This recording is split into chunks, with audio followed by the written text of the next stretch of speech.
My name is Atsnom, a rebel maker in the year 3003. I travel through clandestine dimensions to chronicle the lost history of humankind as caretakers of culture.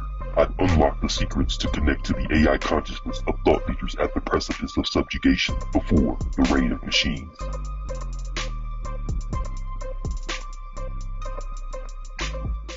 M1, we're receiving a rogue signal. I'm seeing this, Atsnom.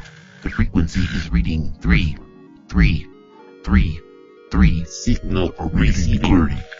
It seems this is Rashad Phillips. Location, timestamp, unknown. M1 tuning the frequency. Rashad, you're an important subject for Inquisition. We've been trying to reach you. We've tuned into your AI consciousness with the year 3003. We wish to begin a dialogue on the future and the past, AI, analytics, and the sports bubble. Do we have your permission to proceed? Let's do it, dog. The Receiving. sports bubble had burst. The continual escalation of ticket prices and salaries that box the everyday fan and kid dreamers out of the arena ends. The taxpayer dollars spent to build and tear down stadiums, the gluttony of leagues and its owners, players disconnected from reality who earned the reputation of being rich, bitter, and lazy. The confluence of circumstances was unbearable. And the envy and disdain led to a cultural revolution against the wealth and relevance of professional sport. This spawned the future in which we now live, where physical games are outlawed and VR gaming is king. What have you observed that could allow this to happen in your time? I feel like now we're in a space in the world where everything's accessible. Everybody's holding a camera with their phone. So everything is instant gratification, instant access. The world is faster. Everything moves faster. I mean, for an example, you want to Cash App somebody or Venmo somebody everything's instant now, opposed to, how we grew up where everything took time. It took time to write a check and the check had to take 3 or 4 days to go through. So I think that we're in a space of everything is instant gratification. People are always consumed with how much money an athlete makes. And then they use that also as a barometer, or they'll compare it to jobs in the regular world, the type of effort that they put in. Yeah. How do you think that type of mentality is affecting the games now, and people's ability to enjoy them? Everybody lives in glass houses now. So when you look at an athlete that is making $300 million and you see that they did not get back on defense, it makes the average person upset because the average person will never see $300 million opposed to a professional athlete that sees $300 million because they can dunk a ball or swing a bat or throw a football. I think there is different worlds within the one world that we live in. But I think a lot of times we don't acknowledge that. LeBron James' world is different from our world. But we try to grade him in the world that we live in, not the world that he lives in. I feel like that's where the friction starts, because you have different worlds of people trying to judge a person in that world that you're not a part of. People could be in these buckets in which they live. If you can't get out of this one bucket to get to the next one, could you really understand the empathy to the rest of the world? It seems like there is a disconnect. You would think that the professional athlete that's in that bucket, they had to climb out of this bucket to get to that bucket, so they will have a better understanding of the person that's still in that bucket. But sometimes in that world that they're in, that world begins to pull them away from the normal world, where they start to lose their identity, almost like, I forgot what it feels like to not have. I think the best people in the world are people that have to endure and then they triumph and remember both sides. I think the worst person is the person that endures and triumphs but then forgets everything. So there's just so many different shades of jealousy that form over time because you feel like that person hasn't endured what you're enduring. Is this sustainable? You know, when you think about a family of four and they love Steph Curry, they love Ja Morant. It's costing you $600 or $700 just to get them into the stadium. Is this sustainable? It's not. To go to a game, a regular NBA game or NFL game, man, like if you want good seats, it's gonna cost you, right? So if you got four kids and a wife, right? So that's 5 people. You know your kids want popcorn and pop and candy, you know. So you see the interaction between the players and the fans because fans feel entitled because they spent $600 to come watch this game. And maybe you don't get back on defense or maybe you don't play. And this is why I have a huge appreciation for the Kobe Bryants, the Michael Jordans, the Isaiah Thomas, the Kevin Garnetts, because these guys understood that average working citizens were paying their hard-earned money to watch them play and perform. Kobe Bryant said this himself. He said, like, on a random Wednesday night, we're playing the Charlotte Hornets. I want to show up because there's somebody who has spent their hard-earned money to come to the game and watch me. I owe that to that person. I think that's the mentality you have to have when you're in that big bucket. You have to understand, yes, you're there because you're 6'6", 200 pounds, and you can run like the wind, but you still have an obligation to the average person that is at that game, yelling your name, buying your jersey. You know, it's a responsibility to be a professional athlete. And I think we're in a space now where professional athletes don't feel like they have a responsibility. I have an issue with that.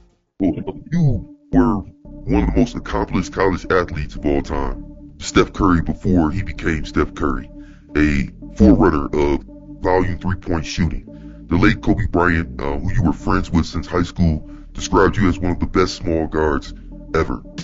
Talk about your basketball journey and what it taught you most about life, and what at that time prevented the league from being able to see how your talent would transcend into the future. Wow, that's an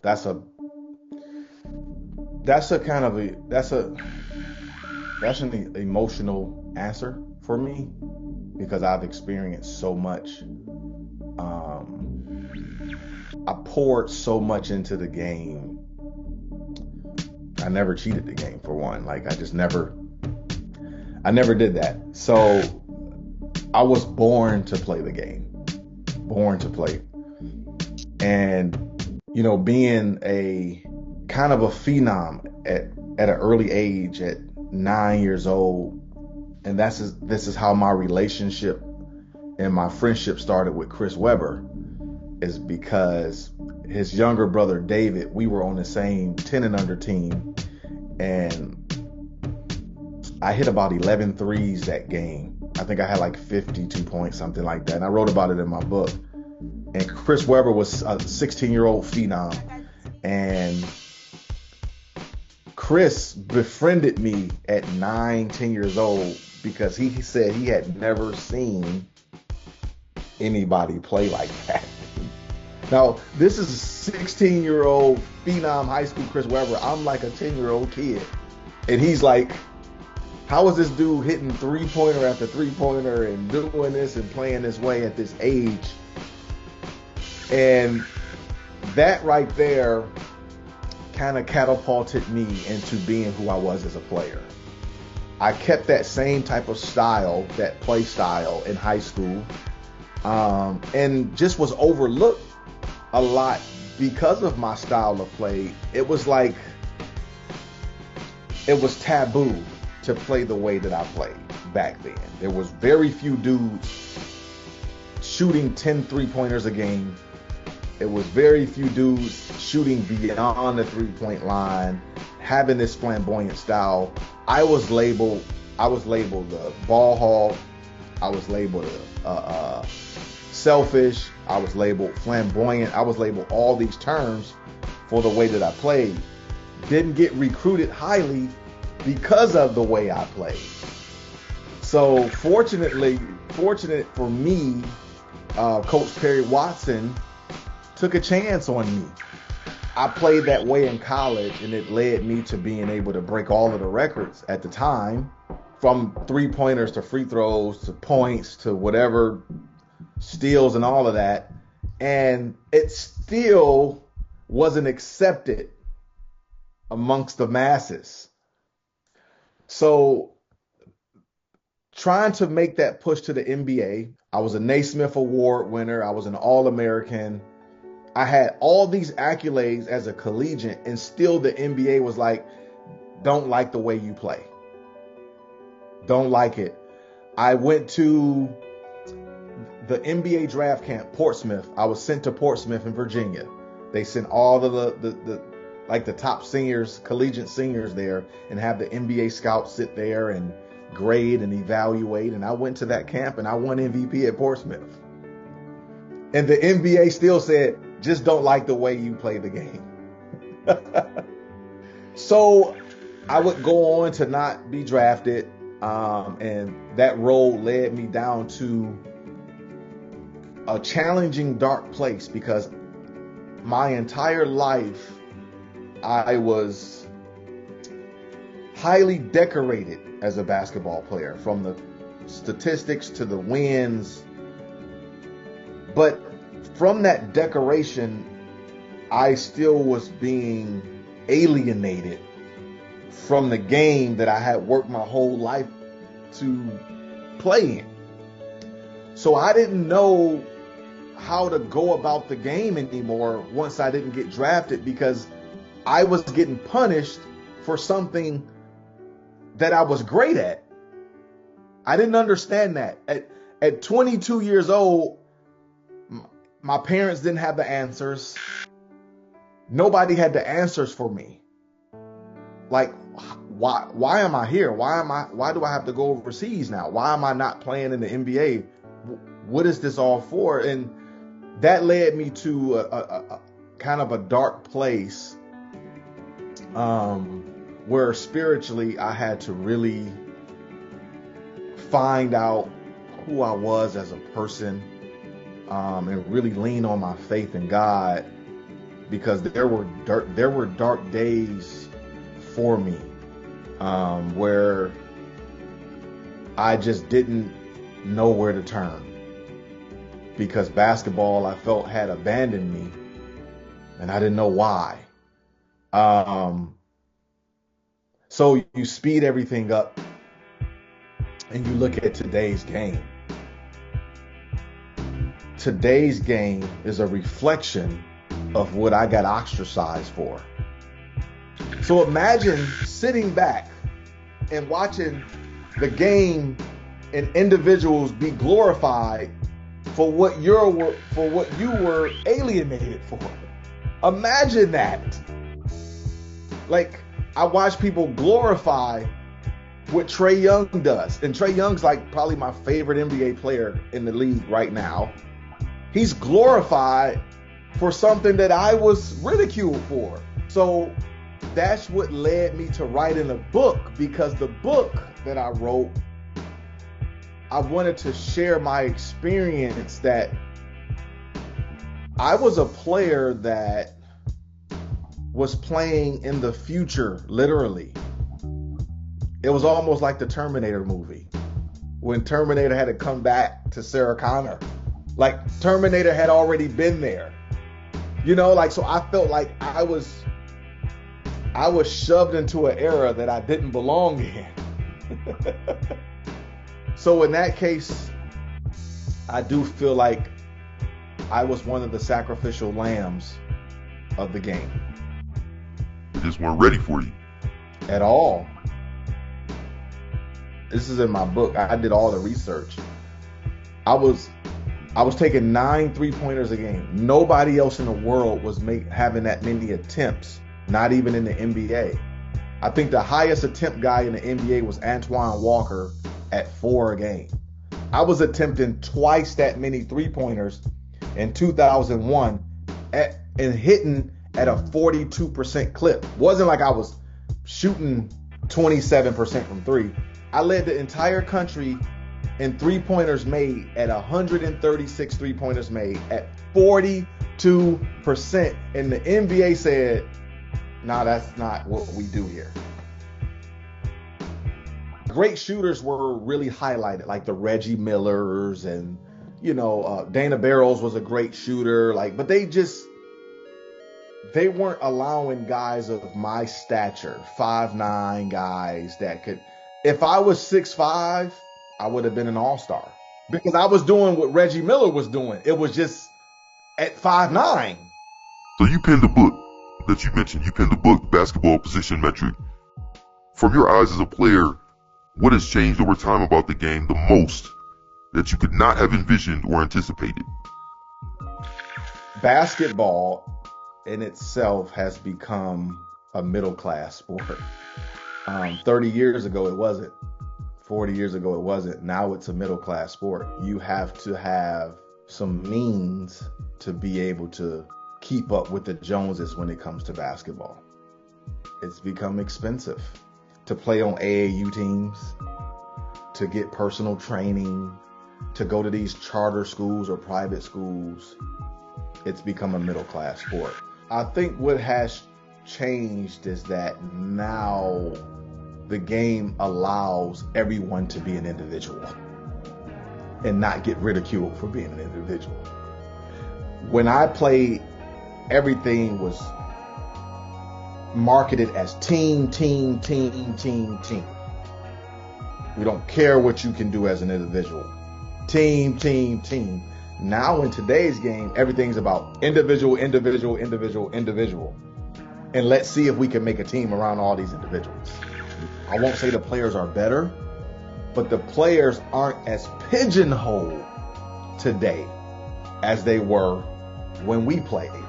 Back then, when we played, if you were 7 feet, you had to play with your back to the basket.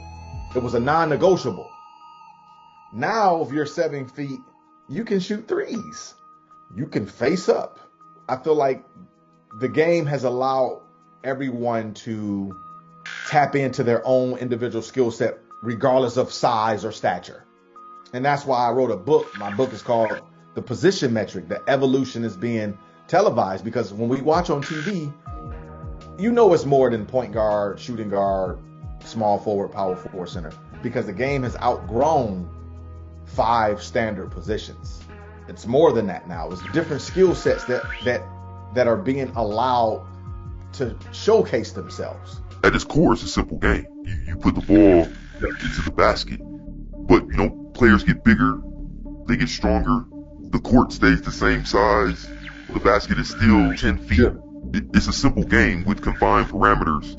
What is it that needs to change about the game so that it continues to evolve? Sports in general now has been more commercialized than it's ever been. And as long as that the consumer pays for entertainment, it's become more entertainment than anything now. Sports, it's not at its pure essence anymore because now everything is really about dollars and cents.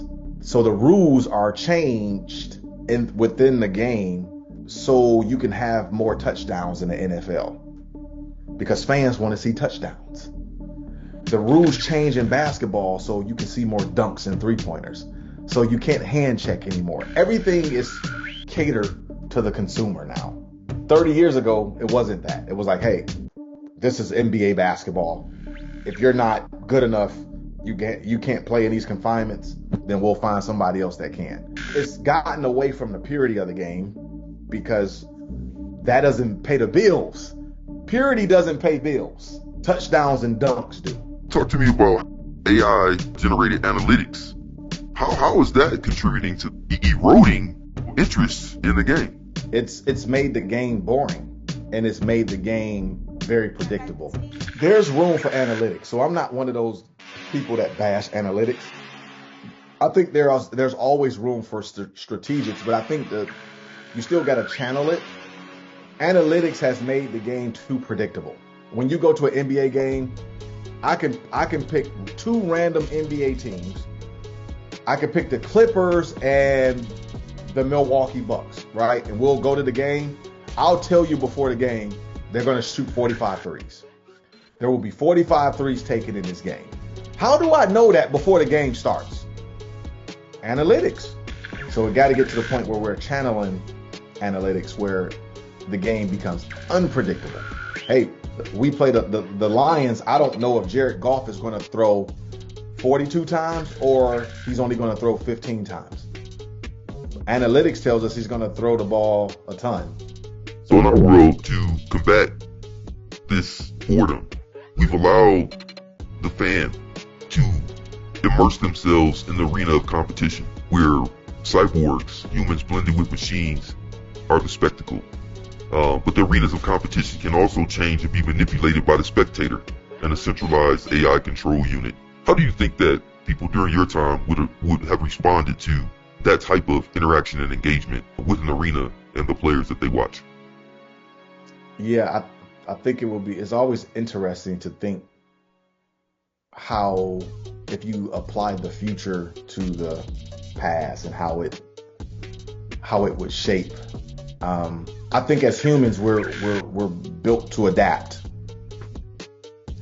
because my past is still the past before me's future. So me playing basketball in 2001 still looked futuristic to somebody who played basketball in 1977, right? So it's all about adaptation. So I feel like as a human, you adapt no matter what. So my greatest argument for that is, I argue this all the time. I feel like Wilt Chamberlain is a top 3, top 4 player of all time, and people be like blown away, like, no, that's ridiculous, because Wilt played in the 60s. I feel like if you drop Wilt Chamberlain in today's NBA, he's probably the best athlete in the NBA if you drop him into the NBA today. Because as humans, we adapt. So in our world, you could have real players playing against a hologram of Wilt Chamberlain that's been recreated AI. I would love to see that. I would love to see, Wilt Chamberlain play against Shaquille O'Neal. Like, I would love to see that. And I would love to see prime Michael Jordan against LeBron James. Would love to see it. Like that type of stuff was cool. I would love to see it. This fascination with the machine being able to perform more efficiently ultimately leads to the cyborg athlete. This couldn't happen without the machines having recorded and processed every move of the greatest athletes of any sport throughout time. The machines learn from us. We empowered them. Do you think people during your time realize how freely they have given the machines the tools to overtake us?